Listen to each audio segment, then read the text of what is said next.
Hey everybody, Rune Guidance of the Norse here. This month coming up is October 2024.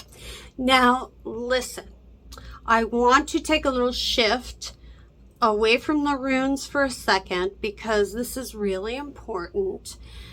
The month of October, or the end of September to the end of October, beginning of November, that whole time period, that autumnal time, is super important in Old Norse culture.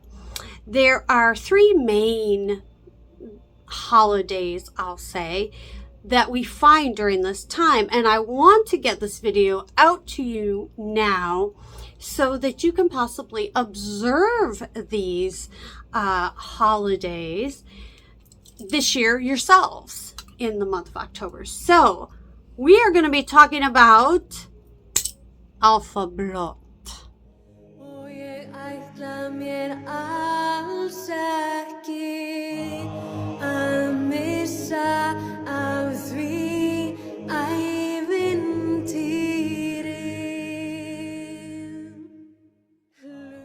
So, yes, the main focus of this video is about the Álfablót, and there are two other holidays that also are in this area that Norse pagans celebrate to this day.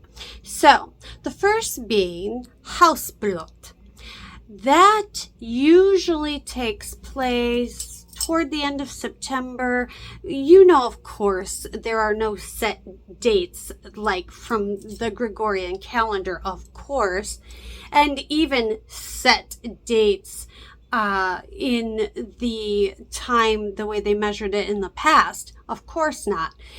They tended to judge everything by harvests, by seasons, by moon phases. So Haustblót is a time that really starts to have everyone be thankful. It is a time of harvest. It is a time of autumn. It is that time of Yera, that people are acknowledging the bounty and the abundance and really being thankful and enjoying life and acknowledging that these things came not only from our own hard work, but possibly the work of the land and the divine around us. So again, this would be observed kind of mid to end September going into October.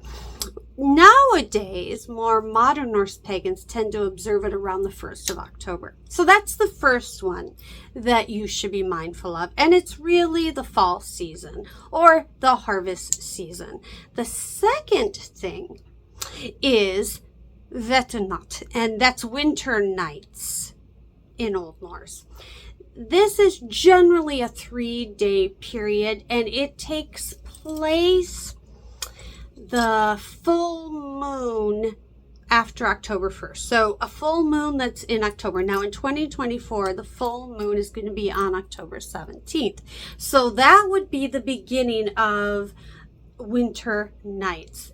Again, about a 3-day period, and the first day, so how things are on October 17th weather-wise, that would kind of like set the pace for predictably how the rest of the winter was going to be. So if it was a blizzard on October 17th, I grew up in Western New York in Niagara Falls, and there were blizzards in October.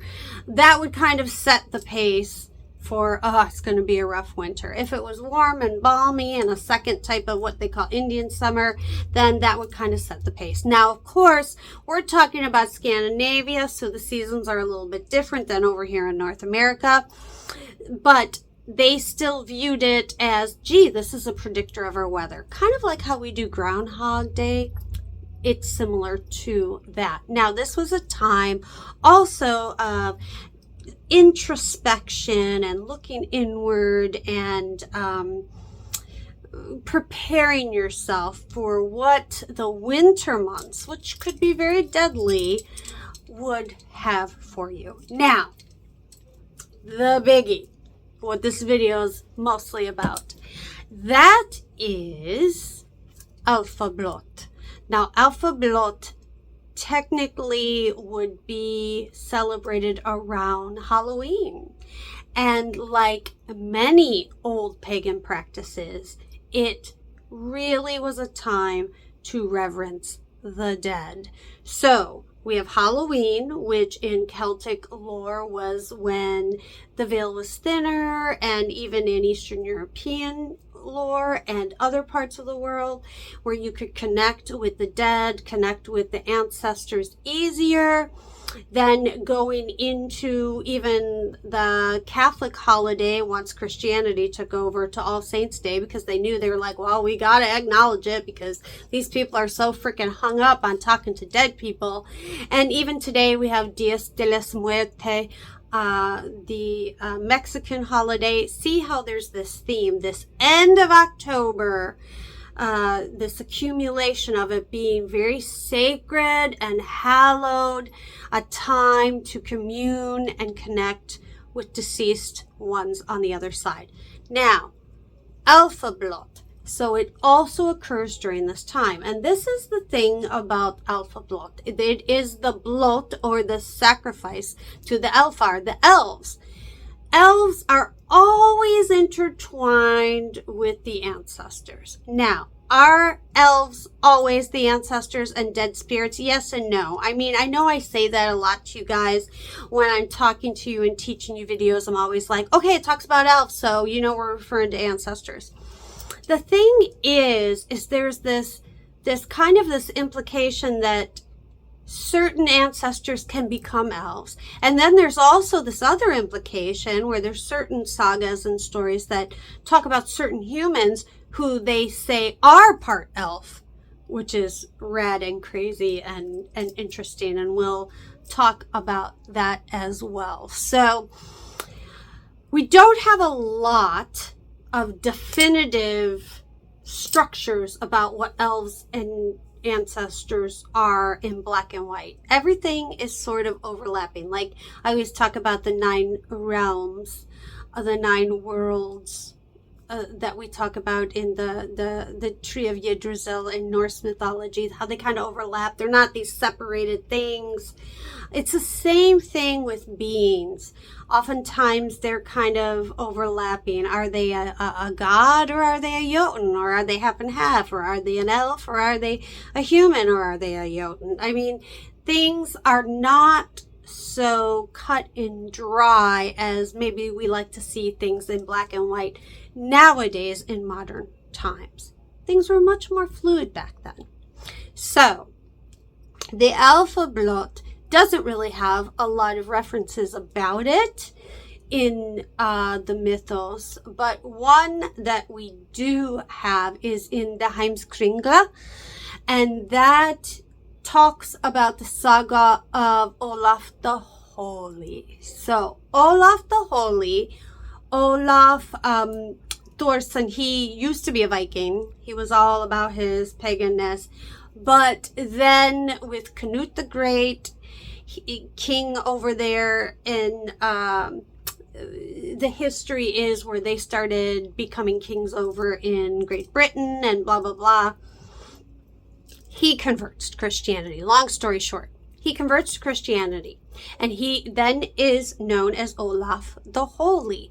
And Olaf was basically hell-bent on especially converting Norway. Now again, it's not necessarily Norway the way the borders are today. Really hell-bent on converting it to Christianity, all right, his kingdom to Christianity. And he did this by negative means as well, as many did back in the day. So there is a saga, there is a section in the saga of Olaf the Holy by his skald Sigríðr. Now this was he was employed by Olaf. Many of the skalds would be employed by people in positions of power because they were magical and they carried the tradition and the stories, and also you wanted them to sing and write poetry about all your great deeds. So you would employ one and be like, say great things about me because that's what I want people to remember. You have heard that before, where people say the rich people are the ones that wrote history, or the history is written by the winners or the victors. There's a lot of element of truth to that. So anyway, this guy, Sigurdur, he was employed by Olaf the Holy. And so they were making rounds on the lands, visiting different farmsteads. And it just so happens that they happen to be doing this during the time of the Álfablót. Now, what we do know is implied in the Álfablót is that it is a familial or clan only time. As you know, it is super, super important to have hospitality as a Norse pagan, right? That is everything. It is the marker of your quality as a human. If you have good hospitality, you extend hospitality. It was even sort of written into their culture that if you were traveling, you should be able to walk up to a homestead, a farmstead, knock on the door and ask to be able to stay there for the night and have a meal. And you should allow someone to do that. It's very much the standard of how things should be. Álfablót seems to be a time when this rule did not apply, where it was just the internal family or clan, or very much localized to a specific area, and those people were involved in their little tiny Álfablót, and those people would be, and those people would be, and those people would be. So it was a time where you did not need to let people into your home, and you actually, it implies that people weren't allowed to come in, like you were supposed to keep it private. I think that is probably because you're dealing specifically with the ancestral realm, maybe so as not to invite other ancestors to come in with people who aren't part of your group, or maybe the worry that you would offend your ancestors by having other people around. I think it might have something to do, because it's an ancestral thing, that you just want, people there who were a part of your immediate ancestral bond. So that's my opinion, but that's what I think it probably has something to do with. So Olaf and his skald, they're going around, and they come to different homesteads, and nobody will let them in. They're like, no, because of honoring Odin, or because of whoever, I can't, this would be insult. I can't, no room at the inn tonight. Can't do it. And Olaf is like really pissed off about this. He's also kind of in disguise. He's not coming in like, I am the king, you must give me a place to stay. So he ends up going to one place where I believe it's either a daughter or a servant girl who actually kind of recognizes him and lets him in. And so the family lets him in, and they are able to observe this very private ritual. Now, part of why he's interested in this is he wants to convert them to Christianity. So he's like, let's see what the heck they're doing. Now, I mentioned earlier that he was a Viking himself. He would go a Viking and should probably have been well aware of what Álfablót was. But because I think this holiday was so seclusive and individualized with different families, do you know what I mean? It wasn't like a standard thing like, nowadays those of us who celebrate Christmas usually have a Christmas tree and usually play Christmas carols, and there's a set thing of the way things are done. Álfablót does not seem to have that type of thing. Now, there are a couple generalized things, that it was very localized, it was very secretive and mysterious, it was very family oriented, and it was kind of closed off to any outsiders, and it dealt with the ancestors and the elves, of course, and there was a sacrifice or a blót. But that's like a super generalized way of describing anything, honestly. So a lot could have taken place. So he's offended, of course.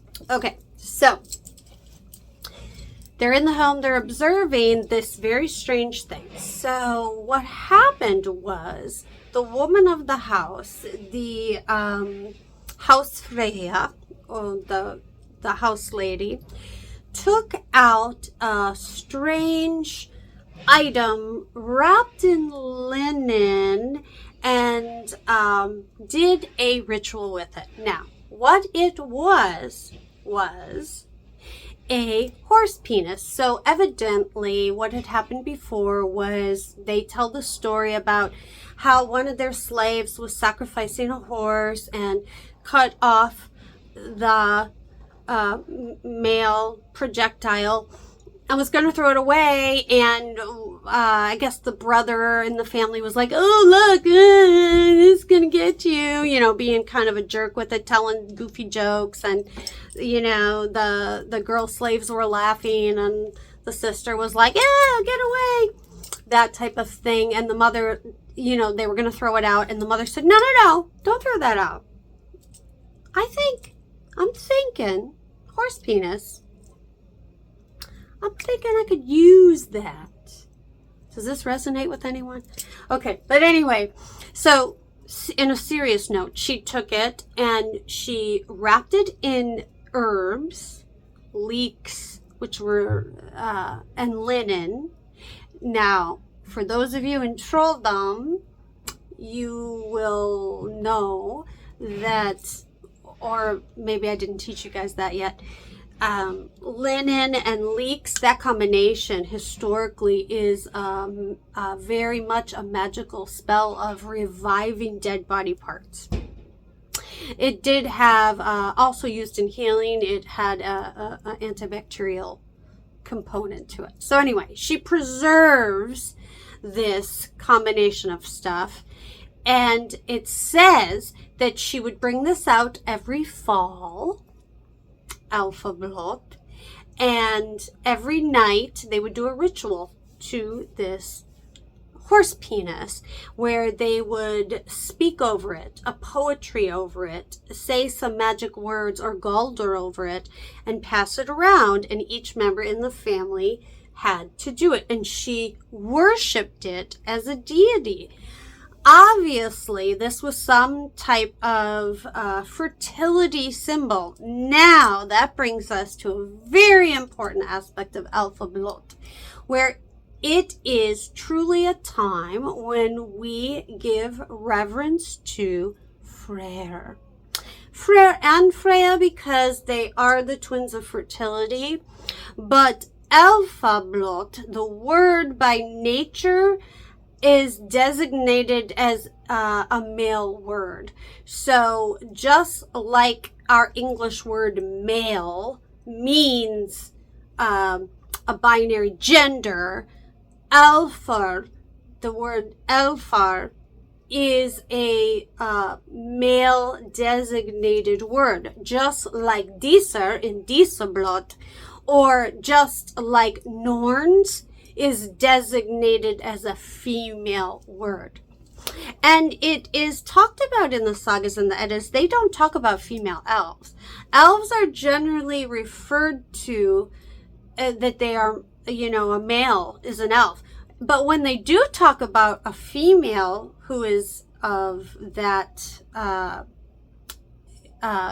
entity, they refer to her as elfkin. So a woman, a female elf, is elfkin, related to the elves, or the daughter of an elf, or they give her some relational designation, because the word itself is male, so they can't call her an elf.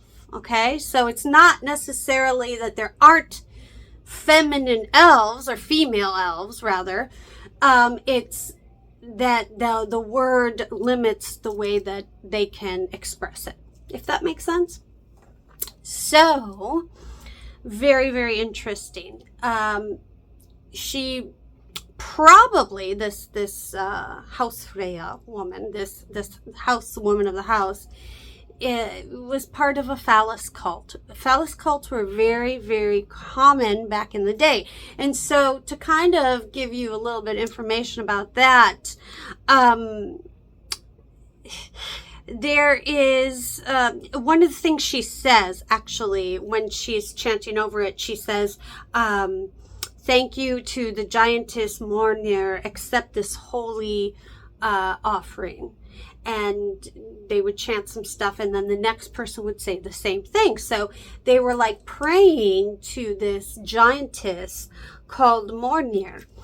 I think Mornir is, it's very interesting. There are some other references to a giantess Mornir, but there's not a lot about it. The implication, which some people think, is that she is connected to Skadi.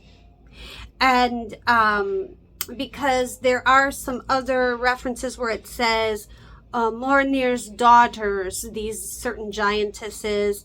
And then there's another thing where there might be a reference where Mornir is a sister of Skadi. And then there's some debate that they think it is Skadi.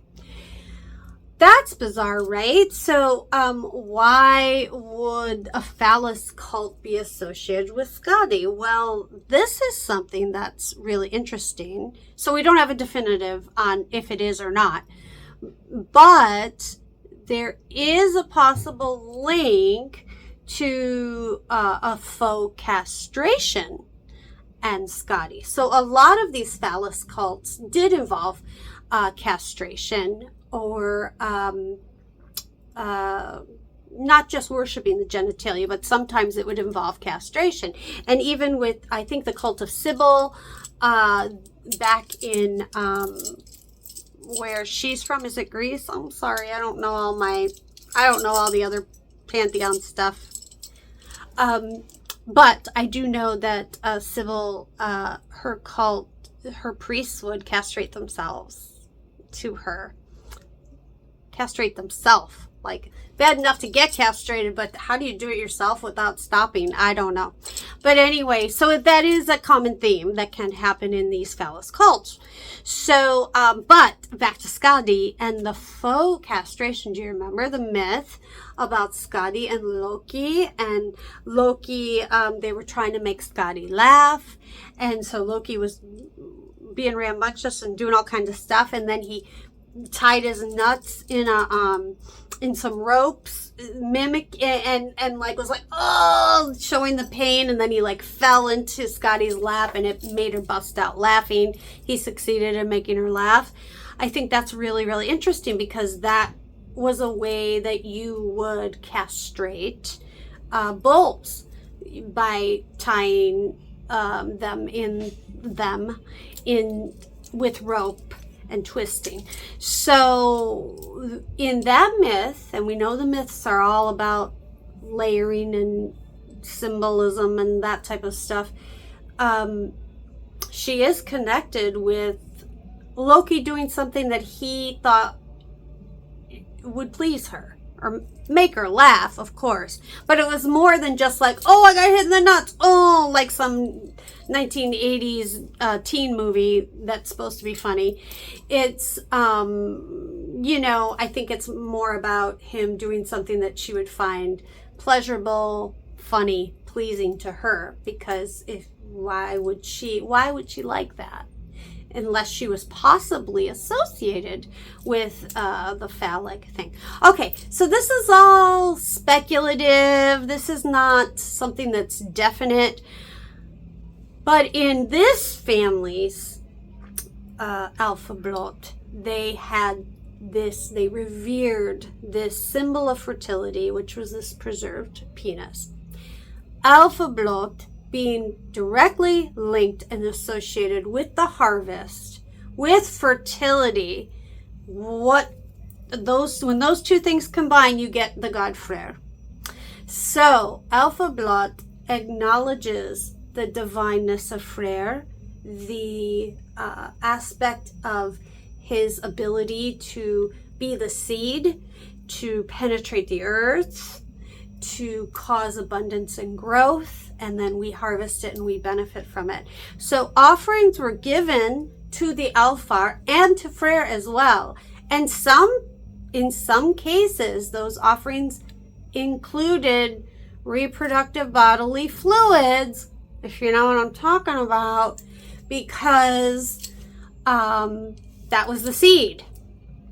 And so, of course, that would be pleasing to Freyr because he was the seed. So, again, do you see how these lines are crossing over? Freyr is an elf. His realm, his hall is, he's a Vanir god, but his hall is in the realm of the elves, right? The Alfar, he is the king and the ruler of the elves, but yet he is a god, but he's an elf. And then you have like certain people that are descended from elves, which I'll get into in another video because this one will be too long and you guys will zone out. And then I'll zone out.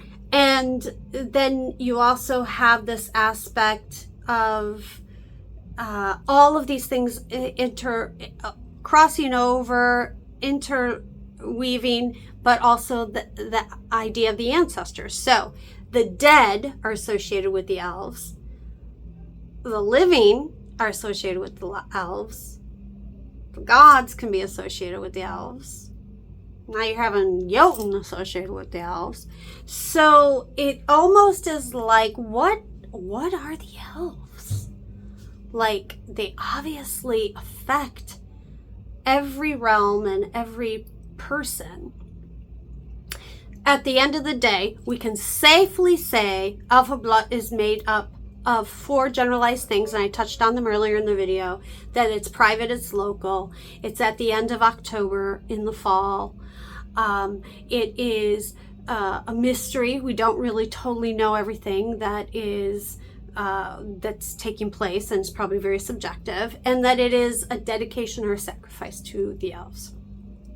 So, you celebrating Álfablót is celebrating the male aspect of fertility, the seed, Freyr, the male ancestors possibly, the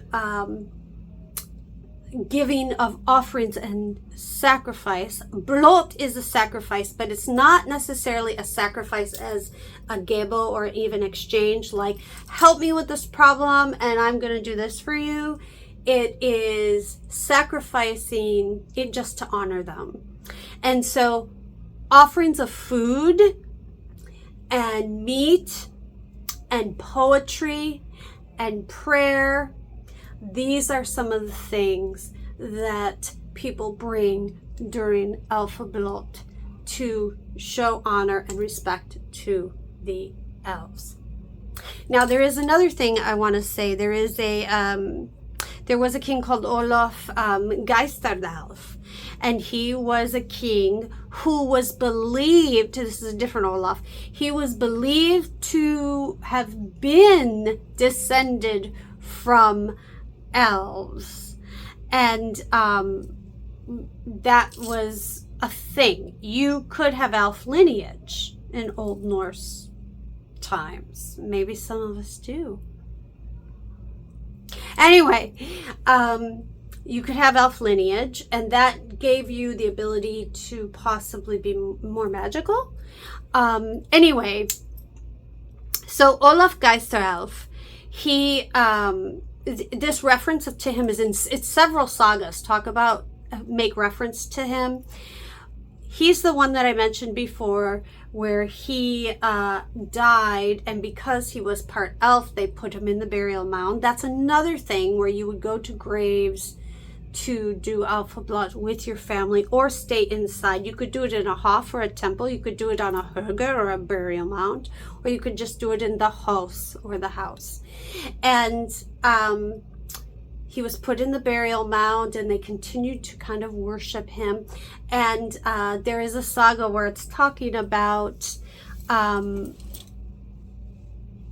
somebody asks a magic woman, a very powerful magic woman, what do we need to do to sacrifice to the elves? And she responds by saying, you need to take a bull and you need to go to the burial mound. You need to sacrifice the bull on the burial mound. But the main point of that whole thing is, because I know I didn't give it to you very detailed, and this video is kind of all over the place because there's so much, is to let the blood soak down into the burial mound, because the elves prefer the blood.